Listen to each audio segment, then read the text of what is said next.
సప్తాస్వరథమారూఢాం ప్రచండం కశ్యపాత్మజం శ్వేతపద్మధరం దేవం తం సూర్యం ప్రణమామ్యహం.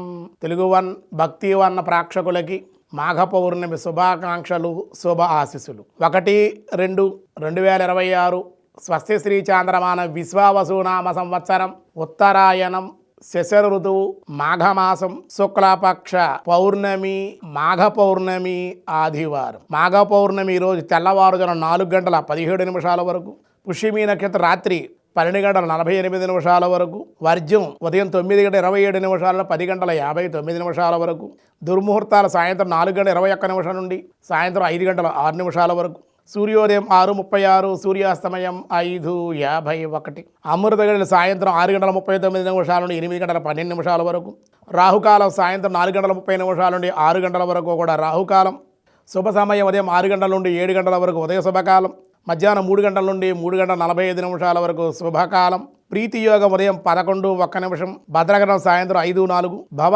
తెల్లవారు 4:17 వరకు. ఈరోజే మాఘ పౌర్ణమి. ఈ మాఘ పౌర్ణమిలో దినారంభ చక్రంలో ముందుగా మేషరాశి వారికి కార్యానుకూలతలు, ధనయోగం, బంధు సంగమం. వృషభ రాశి వారికి ధనలాభము, స్థిరాస్తుల్లో మార్పులు కూడా ఉండే అవకాశం, ధనము కోసమే అన్వేషించుట.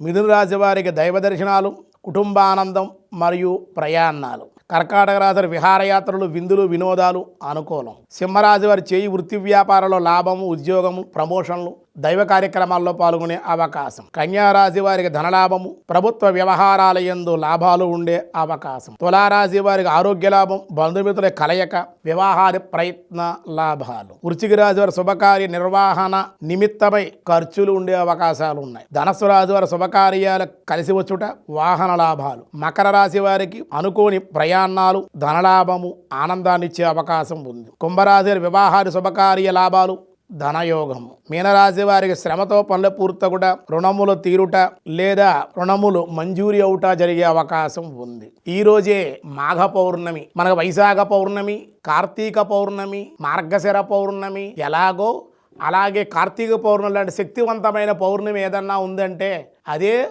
మాఘ పౌర్ణమి. మాఘమాసంలో మనకి విశేషంగా ఏమిటయ్యా అంటే కార్తీక మాసంలో దీపము ఏమండి, వైశాఖ మాసంలో దానము చెప్పారు, మాఘమాసంలో స్నానము చెప్పారు. మనకి మాఘే స్నానం విశిష్యతే అన్నారు.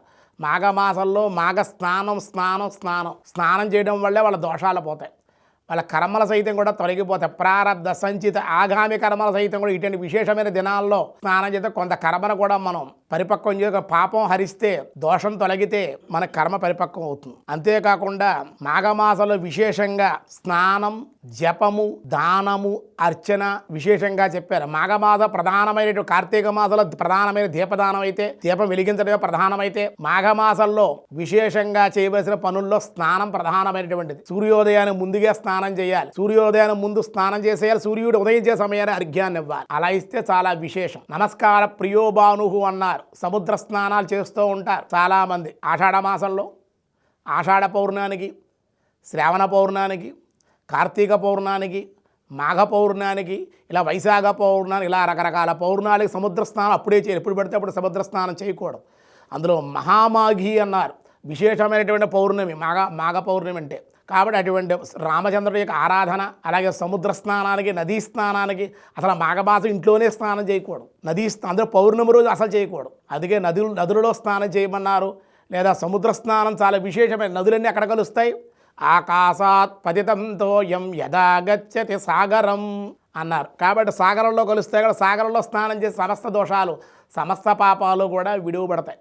సముద్రం దగ్గరగా ఉన్నటువంటి వాళ్ళు సముద్ర స్నానం చేయండి, చాలా విశేషం అని చెప్పారు. కాబట్టి ప్రతి ఒక్కరూ కూడా విశేషంగా ఇంకా ఈ మనకు మాఘమాసంలో కార్తీక మాసంలో దీపదానం, సాలిగ్రామం ఎలా చెప్పారో మాఘమాసంలో తిలదానం చేయమన్నారు. తిలే శ్వేతా, తిలే ప్రియ, తిలే పాపహారిణి స్మృత అన్నారు.